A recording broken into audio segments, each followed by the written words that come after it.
కబురు చేశాడు మహానుభావుడు జనకుడు. వచ్చాడు దశరథుడు, పెద్దవాడు, వృద్ధుడైపోయాడు. ముందు ఆయన కూడా తొందరగా రాలా. ఆయన వెంటనే వశిష్ఠాది మహర్షుల్ని పిలిచాడు. పెళ్లి విషయంలో నిర్ణయాన్ని రేపు చెప్తాం, ఎల్లుండి చెప్తాం అనకూడదు. ఇదితో రోచతే వృత్తం, మీకు జనకుడి యొక్క ప్రవర్తన మంచిదేనా మీకు తెలుసా? ప్రవర్తన మంచిదైతే చెప్పండి, బియ్యం అందడానికి వెడదాం అన్నాడు. చాలా మంచిది మాకు తెలిసినంత వరకు, అయితే బయలుదేరండి. మా భూత్కాలస్య పర్యయ, ఆలస్యం చేయకూడదు, మీరు ముందు వెళ్ళండి, మీరు ఓపికన్న వాళ్ళు ముందు వెళ్ళండి, పెద్దవాడిని అంత గబగబా ప్రయాణం చేయలేను, వెనకొస్తానన్నాడు. ఆఖరికి మిథిలా నగరాన్ని చేరారు. అప్పుడు కూడా జనకుడు దశరథుడు కూర్చుని నిర్ణయించుకోవాలి. సీతారాముల యొక్క కళ్యాణం అంటే వాళ్ళిద్దరి యొక్క మనసులు ఎంత గొప్పవో, ఎంత ధర్మనిష్టో చూడండి. వాళ్ళిద్దరూ నిజంగా శివధనుర్భంగం అయిపోయిందని పెళ్లి చేసుకోవచ్చుగా, చేసుకోలేదు.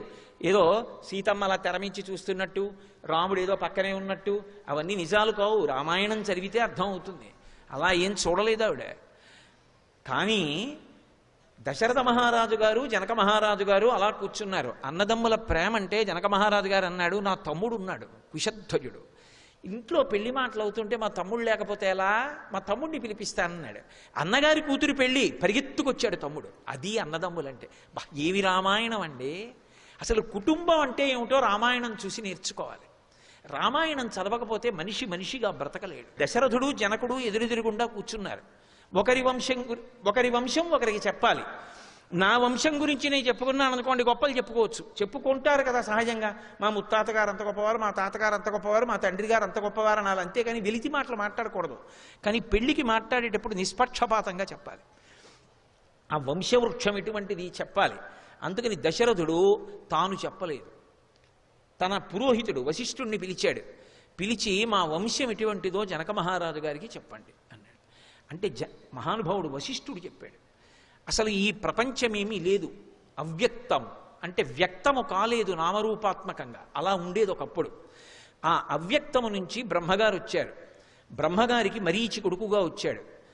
అవ్యక్తము బ్రహ్మ, మరీచి, మరీచికి కశ్యపుడు, కశ్యపునికి సూర్యభగవానుడు కలిగాడు, సూర్యభగవానుకి మనువు కలిగాడు, మనువుకి ఇక్ష్వాకువు, ఇక్ష్వాకువుకి కుక్షి, కుక్షికి వికుక్షి, వికుక్షికి బాణుడు, బాణుడికి అనరణ్యుడు, అనరణ్యుడికి త్రిశంకువు, అనరణ్యుడికి పృథువు, పృథువికి త్రిశంకువు, త్రిశంకువుకి దుందుమారుడు, దుందుమారుడికే యమనాశ్యుడని ఒక పేరు.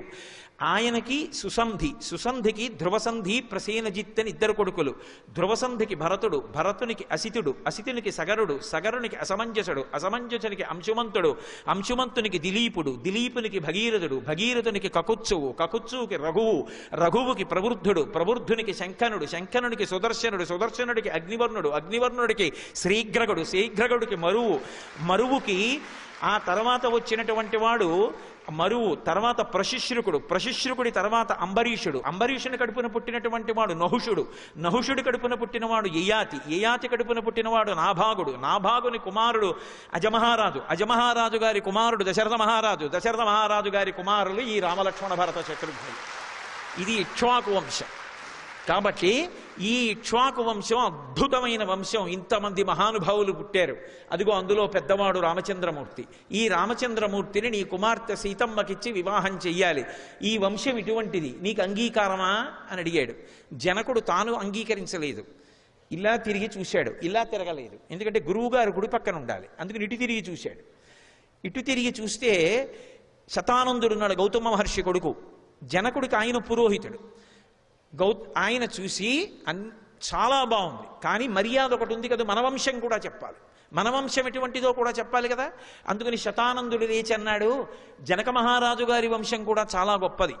వీళ్ళ వంశంలో మొట్టమొదటి వాడు నిమి, ఆ నిమి యొక్క కుమారుడు మిథి, మిథి యొక్క కుమారుడు నిమి, మిథి, నందివర్ధనుడు. ఆ నందివర్ధనుడి తర్వాత వచ్చినటువంటి వాడు సుకేతువు, సుకేతువు తర్వాత వచ్చినటువంటి వాడు బృహద్రథుడు, బృహద్రథుని యొక్క కుమారుడు దేవరాతుడు, దేవరాతుని యొక్క కుమారుడు మహావీరుడు, మహావీరుడి యొక్క కుమారుడు సుధృతి, సుధృతి యొక్క కుమారుడు హర్యశ్యుడు, హర్యశ్యుని యొక్క కుమారుడు మరుడు, మరుని యొక్క కుమారుడు దుష్టకేతువు. ఆ తర్వాత వచ్చినటువంటి వాడు ప్రతీంధకుడు, ప్రతీంధకుని తర్వాత వచ్చినటువంటి వాడు కీర్తిరథుడు, కీర్తిరథుని యొక్క కుమారుడు మహీధ్రకుడు, మహీధ్రకుని యొక్క కుమారుడు విభుదుడు, విభుదుని యొక్క కుమారుడు దేవమీఢుడు, ఆయన యొక్క కుమారుడు ఆ తర్వాత వచ్చినటువంటి వాడు కీర్తిరాతుడు, కీర్తిరాతుని యొక్క కుమారుడు మహారోముడు, మహారోముని యొక్క కుమారుడు స్వర్ణరోముడు, స్వర్ణరోముని కుమారుడు హ్రస్వరోముడు, హ్రస్వరోమునికి 2 కుమారులు. పెద్దవాడు జనక మహారాజు, రెండవ వాడు కుశధ్వజుడు. జనక మహారాజు గారికి 2 ఆడపిల్లలు. పెద్ద ఆమె పేరు సీతమ్మ, రెండవ పిల్ల పేరు ఊర్మిళ. కుశధ్వజుడికి 2 కుమార్తెలు. పెద్ద ఆమె పేరు మాండవి, రెండవ పిల్ల పేరు శృతకీర్తి. మీరు అంగీకరిస్తే దశరథ మహారాజు గారి 4 కొడుకులకి ఈ అన్నదమ్ముల యొక్క 2 పిల్లల్ని ఇచ్చి వివాహం చేస్తామన్నారు. వాళ్ళిద్దరూ అంగీకరించిన తర్వాత దశరథ మహారాజు జనక మహారాజు అంగీకరిస్తే అప్పుడు కళ్యాణం జరిగింది. అమ్మా ఇలా అయిందమ్మా మా కళ్యాణం అని అయోధ్యకాండలో సీతమ్మ చెప్పింది. అంటే ఇద్దరి నడవడి ఎంత గొప్పదో చూడండి. ఎక్కడ అంతమంది పెళ్లి చేసుకుంటామన్నారు, శివనుర్భంగం చేస్తే పిల్లనిస్తామని మా నాన్నగారు ముందుకొస్తే వాళ్ళ నాన్నగారి మాటే వింటాను, మా నాన్నగారే ఒప్పుకోవాలన్నారమ్మా. అప్పటి నుంచి అదే గొడవ. మా నాన్నగారి కోసం అరణ్యానికి వస్తానని ఇప్పుడు అరణ్యానికి బయలుదేరారు. మొదటి నుంచి ఇదే ప్రారంధం అనలేదు సీతమ్మ. వాళ్ళ దాంపత్యం మొదటి నుంచి అటువంటిది. అందుకే శిశుపావృక్షం మీద కూర్చుని చెప్తున్నారు హనుమ, వాళ్ళిద్దరూ తుల్యశీలావయో వృత్తాం తుల్యాభిజన లక్షణాం రఘవోర్హతి వైదేహీం తం చేయమసి తేక్షణ. ఆ సీతారాములిద్దరూ ఒకరు పుట్టారా అన్నట్టుగా ఉంటారు. అంతటి అనుకూలమైన దాంపత్యం. సీతమ్మ అప్పుడప్పుడు రాముడి కను ఎరిపెక్కుతుందేమో. సీతమ్మ ఇన్ని కష్టాల్లో ఉన్నా నా తల్లి కళ్ళు నల్లగానే ఉన్నాయి. నల్లని కన్నులు కలిగిన సీతమ్మ పొంగిపోతున్నారు పైనుంచి చూసి. క్షితిక్షమా పుష్కర సన్నిభాక్షి యారక్షిత రాఘవ లక్ష్మణాభ్యాం సారాక్షసీభి వికృతేక్షణాభి సంరక్షిత సాంప్రతి వృక్షమూలే. ఆ తల్లికి అమ్మ పోలికొచ్చింది, భూమిలోంచి పైకొచ్చింది కదూ. భూమికి ఎంత ఓర్పో నా తల్లి సీతమ్మకంత ఓర్పు. క్షితిక్షమా పుష్కర సన్నిభాక్షి, పద్మముల వంటి కన్నులు కలిగినటువంటి తల్లి. యారక్షిత రాఘవ లక్ష్మణాభ్యాం, రామలక్ష్మణుల చేత రక్షింపబడేటటువంటి తల్లి. అటువంటి తల్లి సారాక్షసీభి వికృతేక్షణాభి, వికృతమైనటువంటి నేత్రములు కలిగిన రాక్షసీ స్త్రీల చేత ఇవాళ పరివేష్టింపబడి ఉంది. సంరక్షిత సాంప్రతి వృక్షమూలే. జనక మహారాజు గారి పెద్ద కూతురు, దశరథ మహారాజు గారి పెద్ద కోడలు, రామచంద్రమూర్తి ఇల్లాలు ఇల్లు లేని దానిలా రావణాసురుడి యొక్క అంతఃపురంలో ప్రమదావనంలో అశోక వృక్షం కింద చెట్టు కింద చుట్టూ రాక్షస స్త్రీలు పరివేష్టించి ఉంటే తన కష్టం చెప్పుకోవడానికి మనిషి లేక ఏడుస్తూ కూర్చుంది. అమ్మా ఏమి ఓర్పమ్మా, ఇంకా అలాగే ఉండి నల్లగా చూస్తున్నావు, తల్లి నీకు నమస్కారం. ఇది ఆయన పవిత్ర హృదయం. సరే, ఇలా ఇన్ని శ్లోకాలని నేను చెప్పను. అలా ఆయన చెట్టు మీద కూర్చుని సీతమ్మ యొక్క పాతివ్రత్యానికి పరవశించిపోయి ఆనందపడిపోయి కన్నుల నీరు కారుస్తున్నారు. ఇక కొద్దిగా రాత్రి మిగిలి ఉంది అంటే తెల్లవారుతోంది. తెల్లవారుతుండగా నిద్రలేచాడు రావణాసురుడు. తెల్లవారుజామున నిద్ర లేవడం చాలా చాలా గొప్ప విషయం. అందరూ నిద్ర లేవలేరు. అది ఆ అలవాటు ఉన్నవాళ్ళు మాత్రమే నిద్ర లేవగలరు. నిద్ర లేవడం ఎంత గొప్పో, నిద్ర లేవగానే చెయ్యవలసింది చేయడం కూడా అంతే గొప్ప. నిద్ర లేచి చెయ్యకూడని పనులు చేయకూడదు, లేచి చెయ్యవలసింది చెయ్యాలి. ఆయన నిద్ర లేస్తూనే అశోకవనంలో ఉండేటటువంటి సీతమ్మ జ్ఞాపకానికి వచ్చి కామాతురత పొందాడు. ఎప్పుడు? తెల్లవారుజామున. అది బ్రహ్మముహూర్తం. కేవలముగా దేవతల్ని ఆరాధించవలసినటువంటి సమయం. వేదం చదువుకోలేదా? చదువుకున్నాడు. తెలియదా? తెలుసు. కానీ కామాతురత పొంది జారిపోతున్నటువంటి బట్టని పైకి లాక్కుని విలాసంగా వ్రేలాడుతున్నటువంటి ఉత్తరీయం అంగదానికి తగులుకుంటే దాన్ని సరుదుకుంటూ అశోకవనానికి బయలుదేరాడు. కొంతమంది కాంతలు బంగారు కాగడాలు పట్టుకుని అనుగమించారు. కొంతమంది స్త్రీలు మెడలో చిక్కుబడినటువంటి హారాల్ని సర్దుకోకుండా జారిపోతున్నటువంటి మొలనోళ్లతోటి, జారిపోతున్నటువంటి వస్త్రాలతోటి, తిరుగుడు పడుతున్నటువంటి కామపూరితమైన నేత్రములతోటి నిద్ర సరిపోక తూలుతూ, కొంతమంది మద్యాన్ని సేవించినది ఇంకా విరగక, కొందరు పౌర్ణమి నాటి చంద్రమండలం లాంటి తెల్లటి గొడుగు పట్టుకుంటే వెనక ఎప్పుడు మధ్యలో అక్కడికి వెళ్లే లోపల తాగుతాడోనని బంగారు పాత్రలో మద్యాన్ని పట్టుకుంటే మధ్యలో నీళ్లు తాగుతాడేమోనని ఒక సుందరి బంగారు పాత్రలో నీళ్లు పట్టుకుంటే ముందు కాగడాలు చూపిస్తూ మృదంగధ్వని అంటే మంగళవాద్యం వెడుతుంటే విలాసంగా బయలుదేరి ఆయన పాల సముద్రాన్ని మధించినప్పుడు వచ్చినటువంటి నురుగా అన్నటువంటి మలినం లేని వస్త్రం కట్టుకుని ఎన్ని కట్టుకుంటే ఆవిడకు కావాలి, ఆవిడెలా ఉంది అక్కడ తన వల్ల బయలుదేరి వెడుతున్నాడు. మహర్షి భలే చమత్కారంగా మాట్లాడతారు. ఆయన అన్నారు, సకల్ప వృక్ష ప్రతిమో వసంత యువమూర్తిమాన్ శ్మశాన చైచ ప్రతిమో భూషితోపి భయంకర అన్నారు. ఆయన అలంకారాలు చూస్తే నిద్రపోయి లేచినా సరే చేతిలో చెరుకు విల్లు లేనటువంటి మన్మధుళ్ళ ఉన్నట్ట, నడిచి వస్తున్నటువంటి వసంత ఋతువులా ఉన్నట్ట, కదిలి వెళ్ళిపోతున్న కల్పవృక్షంలా ఉన్నట్ట. ఇక్కడ వరకు బాగా చెప్పారు. చివరన్నారు, సకల్ప వృక్ష ప్రతిమో వసంత యువమూర్తిమాన్ శ్మశాన చైత్య ప్రతిమో భూషితోపి భయంకర. ఆవిడ అందుకని వ్రీడితాం దుఃఖ సంతప్తాం పరిమ్లానాం తపస్వినీం గ్రహాణాంగారకేణేవ పీడితాం వివరోహిణీం అన్నారు మహర్షి. అలా సర్దు కూర్చుంది. ఆయన వస్తువునే మొట్టమొదట ఒక మాట అంటాడు, సర్వధర్మో ఓ భీరుహు అని పిలిచాడు. భీరుహు అంటే పిరికిదానా అంటే ఆయన ఉద్దేశ్యం ఏంటంటే, నీ మనసులో ఒక పిరికితనం ఉంది, నువ్వు నా పాన్పు చేరడానికి నీకు అభ్యంతరం లేదు, కానీ ఎవరికైనా తెలుస్తుందని అనుమానపడుతున్నావు. కానీ ఇక్కడ తెలుసుకుని చెప్పడానికి మనుష్యులు లేరు. ఇక్కడ ఉన్నవాళ్ళు రాక్షసులు, రాక్షసులు మగవాళ్ళు కూడా లేరు, రాక్షసీ స్త్రీలు ఉన్నారు. వీళ్ళందరూ కూడా నా ఆజ్ఞని అవతల దల్చేవాళ్ళు. కాబట్టి నువ్వు నా పాన్పు చేరితే ఎలా తెలుస్తుంది? ఎందుకు బెంగ పెట్టుకుంటావు? ఎందుకు భయపడతావు? భయపడకు. అసలు ఆవిడ అలా అనుకుందా అంటే వంచన చెయ్యడానికి ఎలా మాట్లాడతాడో చూడండి. అవతల వారి మనసు మీద ప్రభావం చూపించేటట్టుగా, అవతల వారిని పాడు చేసేటప్పుడు మొట్టమొదట మాటలతో మొదలుపెట్టి అవతల వాళ్ళ జీవితాన్ని సర్వనాశనం చేసేటటువంటి మాటలు చెప్పేటటువంటి విశ్వవిద్యాలయం ఉంటే దానికి తనంత తాను నియమింపబడిన ఉపకులపతి ఎవరైనా ఉంటే రావణ బ్రహ్మ. అంత గొప్పగా మాట్లాడతాడు. స్వధర్మో రక్షసాం భీరు సర్వధైవన సంచయ గమనం వా పరస్త్రీణాం హరణం సంప్రమధ్యమా. రాముడు ధర్మాత్ముడు, రాముడు ధర్మాత్ముడు అంటుంటావే సీత, నేను కాదా ధర్మాత్ముణ్ణి? నేనెంతటి ధర్మాత్ముణ్ణి? రాక్షసులకి ధర్మం ఏమిటి? తనకి నచ్చినటువంటి కాంతను అనుభవించాలి, పరుల యొక్క భార్య అని చూడకుండా అపహరించి తీసుకురావాలి. నీ చేశానా లేదా? నేను ధర్మాత్ముణ్ణి కాను. స్వధర్మో రక్షసాం భీరు సర్వధైవ సంతయ గమనం వా పరస్త్రీణాం హరణం సంప్రమధ్యమా. ఇదంతే చారు సంజాతే యవ్వనం వ్యతివర్తతే యదతీతం పునర్నైతి శ్రోతశీఘ్రమపామివ. సీత, బెట్టు చేస్తున్నావు, నేను ఇంతలా బ్రతిమాలుతుంటే ఇలాగే నువ్వు కూర్చుంటే యవ్వనం ఉండిపోతుంది అనుకుంటున్నావా? యవ్వనం ప్రవహిస్తున్నటువంటి నది లాంటిది, ముందుకెళ్ళాక ఇక వెనక్కి రాదు. కాలములో యవ్వనం పోతే రాముడు ఎలుకోడు, నేను ఎలుకోడు, వృద్ధురాలివై మిగిలిపోతావు. ఈ పరువం ఉండగా నా పాన్పు చేరు. ఎంత దారుణమైన మాటలు మాట్లాడతాడో. తల్లి ఎంత బాధపడుతుంది ఈ మాటలు విని. అందుకే తన పాపాన్ని తాను వండుకున్నాడు మాటల చేత. ఒకడు మాటల చేత భవిష్యత్ బ్రహ్మ అవుతున్నాడు, ఒకడు మాటల చేత తన మృత్యువుని తాను తెచ్చుకుంటున్నాడు. మాట ఈశ్వరుడు ఇచ్చాడు, కానీ ఆ మాట నువ్వు ఎలా వాడుకుంటావన్న దాని చేత నీ అభ్యున్నతి ఉంటుంది.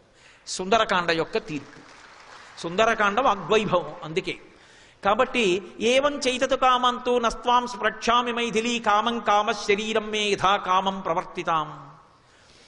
సీత, నేను నిజంగా దోషం చెయ్యాలి అనుకుంటే ఇక్కడికి రాముడు రాలేడు, సంశయం ఉన్నాడో లేడు.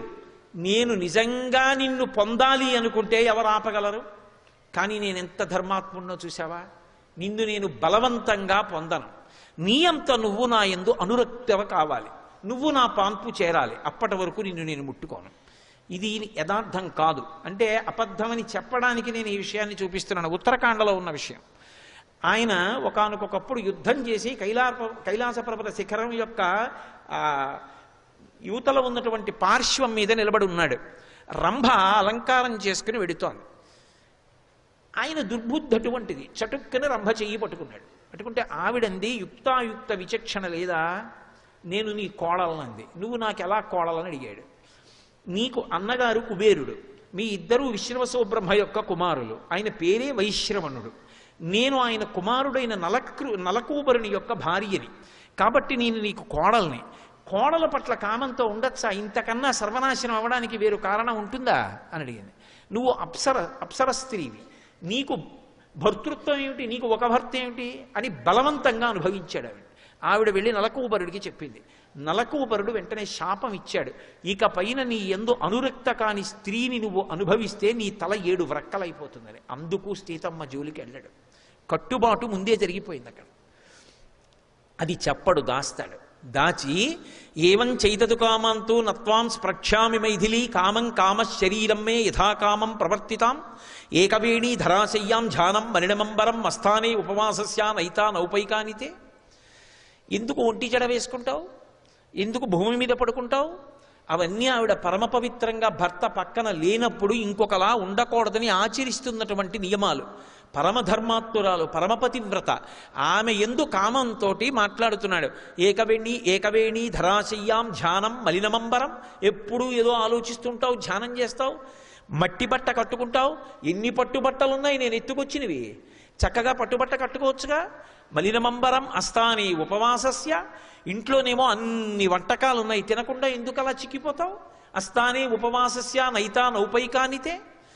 పిబ విహర రమస్వ భుంక్ష్వ భోగాన్ ధననిచయం ప్రదిశామి మిదినించ మయి లలనే యథాసుఖత్వం తైచ సమేత్త లలంతో బంధవాస్తే. నేను తలుచుకుంటే ఈ భూమినంతటినీ కూడా తీసుకొచ్చి మీ నాన్నగారు జనక మహారాజు గారికి ఇచ్చేస్తాను. మీ తండ్రి చక్కగా ఏలుకుంటాడు భూమినంతటినీ. మీ బంధువులందరూ ఎంత ఐశ్వర్యాన్ని పొందుతారు. నాకు ఎందరో భార్యలు ఉన్నారు, కొన్ని వేల మంది భార్యలు. వాళ్ళందరి మీద నువ్వు శాసకురాలిగా ఉండు. నీ వెంట తిరుగుతున్నానని చులకన చేస్తున్నావా? నా ఎందు ప్రీతితో చూడు, అసలు నా వంక చూడడానికి ఎంత వైముఖ్యంతో ఉంటామే అని. అంతకన్నా నేను రావణ ప్రసంగం ఏం ప్రవచనం చేయను. అది ప్రవచనం చేయడానికి ఉద్ధారకమైన విషయం ఏం కాదు. కాబట్టి అక్కరలేని మాటలన్నీ ఆ తల్లి పట్ల మాట్లాడాడు. ఆ తల్లి చూసింది. చూసి తృణమంతరత కృత్వా ప్రత్యువాచ సుస్మిత నివర్తయ మనోమత్త స్వజనే క్రియతాం మనః. ఆవిడ ఓ గడ్డి పరక తీసి మధ్యలో పెట్టింది. ఎందుకంటే ఒక మహాపతివ్రత పరపురుషుడితో మాట్లాడేటప్పుడు తనను కామించి ఉండి చూడకూడని చూపు చూస్తున్న వాడితో సరాసరి మాట్లాడకూడదని, మధ్యలో ఏదైనా అభ్యంతరం ఉండాలని ఓ గడ్డి పరక నుంచింది. కాబట్టి తృణమంతరత కృత్వ, కేవలం గడ్డి పరక నుంచింది అంటే అక్కడ గడ్డి పరకే ఉంటుంది తప్ప కాస్త మట్టి ఉండదా, ఓ రాయి ఉండదా, ఏముండవా? గడ్డి పరక ఒకటే ఉంటుందా? గడ్డి పరక ఉంటే మట్టి ఉండదు. మరి మట్టిని ఎందుకు వాళ్ళ, గడ్డి పరకని ఎందుకు వాలింది అంటే ఆమె పరమధర్మాత్మురాలు. ఆమె ఏం భీరువు కాదు, ఆయన చెప్పినట్టు పిరికిది కాదు. ఆమెకి ధర్మం అంతా తెలుసు. మనకి వేదంలో ఒక మాట ఉంది, సహస్రపరమాదేవి శతమూలా శతాంకురా సర్వగుంహరతు మే పాపం దుర్వాదు స్వప్ననాశిని అని. గరిక ఉంటుంది. గరిక వంశాభివృద్ధికి ప్రతీక. అందుకే గరిక చూడండి, మొదట్లో వేళ్ళు ఉంటాయి, ఆ తర్వాత మళ్ళీ ఇలా ముందుకెడుతుంది, మళ్ళీ వేళ్ళు వస్తాయి, మళ్ళీ ముందుకెడుతుంది, మళ్ళీ వేళ్ళు వస్తాయి. తాత ముందు తను తండ్రి అవుతాడు, తర్వాత తాత, తర్వాత ముత్తాత, ఆ ముందుకి కొడుకు తాత, కొడుకు కొడుకు తండ్రి, వాడు మనవడు, మళ్ళీ మనవడు తండ్రి, మళ్ళీ వాడి కడుపున పుట్టినవాడు కొడుకు, మళ్ళీ వాడు తండ్రి, వీడు తాత. అలా ముందుకి వేళ్ళు ఉంచుకుంటూ ఉంటుంది, వెడుతూ ఉంటుంది గరిక. ఆ గరిక వంశాభివృద్ధికి లక్షణం. అందుకే ఇప్పటికీ వేదంలో ఓ మాట ఉంది, బిడ్డలు పుట్టకపోతే ఒక ప్రక్రియ చెప్తారు. ఆ ప్రక్రియ ప్రకారం ఆ గరిక తీసి తల మీద పెట్టుకుని కొన్నాళ్ళు నియమంగా స్నానం చేస్తే సంతానం కలుగుతుంది. గరికని ముట్టుకుంటే దోషం పోతుంది. అందుకే విఘ్నేశ్వరుడు గరిక చేత పూజింపబడతాడు. సులభుడు అని ఒక అర్థం, సమస్త పాపములను పోగొడతాడు. ఆ గరిక ఆయన పాదాల మీద పడితే మరింత శక్తివంతం. కాబట్టి అందుకు వేదం సహస్రపరమాదేవి శతమూలా శతాంకుర సర్వగుంహరతు మే పాపం దూర్వాదు స్వప్ననాశిని అంటది. శతాంకుర అన్ని అంకురములతో వెడుతూ ఉంటుంది. అందుకు గడ్డి పరక ముట్టుకుంది. కాముకుడైన రావణుడితో మాట్లాడిన పాపము నాకు సంక్రమించకుండుగాక. 2, ఆమె గడ్డి పరకను ఎందుకు పెట్టిందంటే ఒకానొకప్పుడు కాకాసురుడు అమ్మవారి యొక్క వక్షస్థలం మీద గాడ వేస్తే రామచంద్రమూర్తి ఒక్క గడ్డి పరకని తీసి బ్రహ్మాస్త్రాన్ని అభిమంత్రించి విడిచిపెడితే కాకి 3 లోకములు తిరిగి వచ్చి మళ్ళీ రాముడి పాదముల మీద పడి శరణాగతి చేసి తనను తాను రక్షించుకోవలసి వచ్చింది. నా జోలికొస్తే ఒక గడ్డి పరక మీద బ్రహ్మాస్త్రాన్ని అభిమంత్రించాడు. ఈ గడ్డి పరక చాలు నిన్ను చంపడానికి రావణ, జాగ్రత్త. అందుకు గడ్డి పరక పెట్టింది. అంతేకాదు, మనుష్యులకైతే అన్నం పెడతారు, పశువులా ప్రవర్తించే నీకు గడ్డి పెట్టాలి కాబట్టి గడ్డి పరక పెట్టింది. కాదు, కాదంటే అంతే కాదు అని. ఇలా అర్థం లేని కోరిక మనసులో పెట్టుకుని మహాపతివ్రతల దగ్గరికి వచ్చి మాట్లాడకూడని మాటలు మాట్లాడినందుకు రాబోయే కాలంలో గడ్డిపరక కన్నా చులకన చేసి ఆ రావణుడు దురాత్ముడని పిల్లలు కూడా మాట్లాడతారు. నీ గురించి ఇంత తపశ్శక్తి ఉన్నా ఎవరు మంచి మాట మాట్లాడరు. గడ్డిపరకంత అలుసైపోతావు రాబో కాలంలో. ఇంతకన్నా అన్యాయమైన విషయం జీవితాన్ని పాడు చేసుకోవడానికి ఇంకొకటి ఉండదు. వాడు గడ్డిపరక లాంటి వాడంటారు. ఇంత తపస్సు పోతుంది కాబట్టి జాగ్రత్తని చెప్పడానికి గడ్డిపరక పెట్టింది. ఇన్ని కారణాలు మనసులో పెట్టుకుని తృణమంతరత కృత్వా ప్రత్యువాచ శుచిస్మిత, చక్కటి శుద్ధమైన నవ్వు నవ్వింది. ఆవిడ నవ్వులో ఏ విధమైనటువంటి పరిహాసం కానీ భయం కానీ ఏమీ లేవు. అమ్మ నవ్వుతుంది చూడండి. అమ్మ నవ్వితే అనకూడని మాట పిల్లాడు అన్నాడు అనుకోండి, అమ్మ నవ్వు ఎంత అందంగా ఉంటుందో అమ్మ దాన్ని సంతోషంతో దిద్దుతుంది, ఆ తప్పును అంగీకరించి. అమ్మ ఉయ్యాల అనడానికి పిల్లాడికి వచ్చిరాని మాటలు అమ్మ ఉల్లయ్య అందనుకోండి, వాడికి ఉయ్యాల అందని రాలేదు, పిల్లకి ఉల్లయ్య అంది. అమ్మ ఉల్లయ్య ఊగుతా అంది. అమ్మ నవ్వు చూడండి, వెంటనే ఉల్లయ్య అంటోంది ఉయ్యాలాకని బాధపడదు, పకపకా నవ్వి ఎత్తుకుని ఉల్లయ్య కాదు ఉయ్యాల అంటుంది. అంటే ఉల్లయ్య అందనుకోండి పిల్ల మళ్ళీ పకపకా నవ్వి, ఏ తల్లో ఇంట్లో ఉందనుకోండి వచ్చి అమ్మ అమ్మ ఇది చూడు ఉయ్యాల అంటే ఉల్లయ్య అంటుందమ్మా అని కూర్చోపెట్టి 10 మాటలు చెప్పి ఉల్లయ్య కాదు ఉయ్యాల పిచ్చి పుల్లయ్య అని ఆ పిల్లకి నేర్పుతుంది. అది అమ్మ తప్పు మాట్లాడినా ఎంత శుద్ధమైన నవ్వు నవ్వుతూ దిద్దుతుందో. అమ్మ కొడుకు తప్పు మాట్లాడితే ఎలా నవ్వుతుందో అలా నవ్వుతోంది సీతమ్మని చెప్పడానికి శుచిస్మిత. ఆ తల్లి స్థితి ఏమిటి, వీడి స్థితి ఏమిటి? కాలిపోడు. కాబట్టి తృణమంతరత కృత్వా ప్రత్యువాచ శుచిస్మిత నివర్తయ మనోమత్త స్వజనే క్రియతాం మనః. రావణ, నీ కామము నీ భార్యల యందు ఉంచుకో, అంతే ధన్యుడవైపోయావు. నీ కామము అన్య స్త్రీల యందు ప్రసరించిందా సర్వనాశనమైపోతావు. పరస్త్రీ సంగ దోషేన బహవో మరణంగతాహ అంటారు భవిష్యోత్తర పురాణంలో. పరస్త్రీ యందు కాముకత్వం కలిగిందా వాడు ఎంత గొప్పవాడైనా సరే మామూలుగా కాదు భయంకరంగా వెళ్ళిపోతాడు. ఆ స్థితి తెచ్చుకోకు రావణ. నీ మనస్సు నీ భార్యల యందుంచుకో, నీ కామము నీ భార్య యందుంచుకో. ధర్మం అయిపోయింది, ధర్మంతో ముడిపడిపోయింది, ఏ ఇబ్బంది ఏర్పడదు. కాబట్టి నివర్తయ మనోమత్త స్వజనే క్రియతాం మనః ఆత్మానుపమాంకృత్వా స్వేషు దారీషు రమ్యతాం అతుష్టం స్వేషు దారీషు చపలం చిలిచేంద్రియం. ఇవాళ నువ్వు నన్ను తీసుకొచ్చి ఇక్కడ కూర్చోపెట్టి ఇలా మాట్లాడుతున్నావే, నీ భార్యని కూడా ఎవరైనా ఇలాగే అపహరించి అలా మాట్లాడితే నీ మనసు ఎలా బాధపడుతుందో ఆలోచించు. నువ్వేం చేస్తావు? అలా రాముడు బాధపడ్డా? రాముడు నిన్ను శిక్షించడానికి రాడా? ఒక తప్పు చేసే ముందు ఆలోచించక్కర్లేదా? ఇలా మాట్లాడచ్చా? పరకాంతని తీసుకురావచ్చా? మహాపతివ్రతని రామచంద్రమూర్తి ఇల్లాల్ని నన్ను తీసుకొచ్చి ఇక్కడ కూర్చోపెట్టి ఇలా మాట్లాడతావా? నీ పాపం పండి నువ్వు మృత్యువుని పొందేటటువంటి అవకాశాన్ని నువ్వు పొందట్లా? తప్పు, ఇలా మాట్లాడకూడదు, ఇలా నువ్వు ప్రవర్తించకూడదు అని ఆవిడ ఒక మాట అంది. నీవు ఒంట్లో ఓపిక ఉంది కాబట్టి ఇవాళ చపలం చిలితేంద్రియం, నీ ఇంద్రియములు కదిలిపోతున్నాయి, నీ మనసు కదిలిపోతోంది, విచ్చలవిడిగా తిరుగుతున్నావు. కానీ ఒక రోజు వస్తుంది, ఆ రోజు నీ జీవితానికి తీర్పు ఎవరు చెప్తారో తెలుసా? నీ భార్యలు చెప్తారు. నీ కాళ్ళు చేతులు కదలక మంచాన పడిపోతే అప్పుడు ఊడిగం చెయ్యవలసి వస్తే కట్టుకున్న ఇల్లాలు మలమూత్రాలు తీస్తూ ఓపికున్న నాళ్ళు అక్కడ తిరిగాడు, ఇప్పుడు నేను చేయవలసి వస్తోంది. అప్పుడు అలా ఏడిపించాడు, ఇప్పుడు ఇలా ఏడిపించాడు, వీడితో ఏనాడు సుఖపడ్డానని ఒక్క మాట అంటే నువ్వు బ్రతికి చచ్చిపోయిన వాడివే రావణ. అనిపించుకోకు. ఎన్ని జన్మలెత్తినా ఆయనకే ఇల్లాల్ని కావాలి అని అనిపించుకున్న బ్రతుకేదో అది బ్రతుకు. ఇలా బ్రతకకు, తప్పు. ఏమి చెప్పిందండి నా తల్లి? సుందరకాండ అసలు పిల్లలకి పాఠ్యపుస్తకాల్లోకి శ్లోకాలు వెళ్ళకపోతే, సుందరకాండ అందకపోతే, సమాజానికి ప్రవచనం జరగకపోతే, రామాయణం అందకపోతే సంస్కారం ఎక్కడి నుంచి వస్తుంది? రాబోయే ప్రమాదం పిల్లలకి తెలియక్కర్లా? ఎంత అద్భుతంగా మాట్లాడింది సీతమ్మ. ఇంతకన్నా సౌందర్యవంతమైన వాక్కు, అభ్యున్నతికరమైన వాక్కు ఏది ఉంటుంది? అందుకే అది సుందరకాండ అయింది. కాబట్టి చపలం చలితేంద్రియం అదే జరిగింది రామాయణంలో. చిట్ట చివర రావణుడి 10 తలలు తెగిపోయాయి, పడిపోయాడు. గ్రద్దలు భూమి మీదకి దిగుతున్నాయి తల తన్నుకుపోవడానికి. పట్టమహిషి మండోదరికి కబురు చేశారు, పల్లకీలో తీసుకొచ్చారు ఆవిడ్ని, యుద్ధభూమిలో దింపారు. అందరూ యుద్ధం ఆపేశారు. దేవతలు ఋషులు కూడా పైన నిలబడి చూస్తున్నారు. అందరు అనుకున్నారు ఆవిడ పల్లకీ దిగి అటుపక్క రామచంద్రమూర్తి నించున్నారు. నువ్వే నా భర్తని సంహరించావు, ఇప్పుడు నీ కళ్ళు చల్లబడ్డాయా అంటుంది. మహాపతివ్రత కాబట్టి శపించినా శపిస్తుంది అనుకున్నారు. ఆవిడ దిగింది పల్లకి, ఏడుస్తూ ఆ రావణుడి వంక చూసి ఒక మాట అంది, ఇంద్రియాణి పురాజిత్వా జిత్వా త్రిభువనంత్వయ స్మరద్భిరివదై ఇవ తద్వైరం ఇంద్రియై ఏవ నిర్జిత అంది.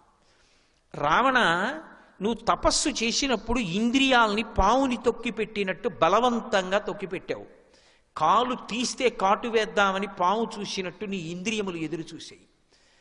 ఒకానొక నాడు తపస్సు విరమించి ఇంటికొచ్చావు, శక్తిని పొందావు, కానీ నీ ఇంద్రియములు కాట్లు వేయడం మొదలుపెట్టాయి. నీకు పరక అంతా కావలసి వచ్చింది. నాలో లేని ఏ అందం నీకు సీతమ్మలో కనపడిందిరా, నీ చావు తెచ్చుకున్నావు తప్ప. వీళ్ళందరూ రాముడు నిన్ను చంపాడంటున్నారు. కాదు, నాకు తెలుసు భార్యని, నీ ఇంద్రియములు నిన్ను చంపేశాయి. శ్రీ ఉమామహేశ్వర పరబ్రహ్మార్పణమస్తు. స్వస్తి.